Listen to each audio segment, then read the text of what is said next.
क्षमा मागिले ओलीवुड अभिनेता मनोज मिश्र व्यासकवि विवादीय मंतव्य को नहीं क्षमा मागिछंती। व्यासकवि फकीर मोहन सेनापति कालजयी गल्प रांडीपु अनंता नहीं विभ्रांतिकरण मंतव्य देथिले। विभिन्न आड़ू चापर शिकार हेबा परे शेषरे क्षमा प्रार्थना करिसेंती मनोज। व्यासकवि लेखा को नहीं मोर कौनसी ज्ञान नाही, जदि अजाणतरे मु कहा मनरे दुख देइथाए तेबे सेथिपई मु दुखित बोली से निज पोस्ट रे उल्लेख करिसेंती। मनोज मिश्र देथिबा विवादीय बयान को नहीं बालेश्वर रे तीव्र विरोध करा जायतिला। एपरिकी रविवार सकाळे बालेश्वर टाउन थाना रे मनोज मिश्र नाँ रे एतला मध्य दिया जायतिला।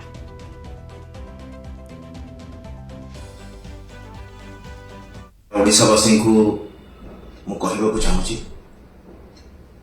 जे मोर कौनसी प्रकार इंटेंशन नाही व्यासकवि फकीर मोहन सेनापति जहाँ भी लेखा अच्छी ताकू प्रश्न करवा आसिक दृष्टता मु करी भी पारिबिनी, कारण मोर सेतिकी ज्ञान नाही ना तो मो फकीर मोहन सेनापति को सेतिकी पढ़ी ना तो मो ओडिया साहित्य विषय मोर सेतिकी ज्ञान अच्छी।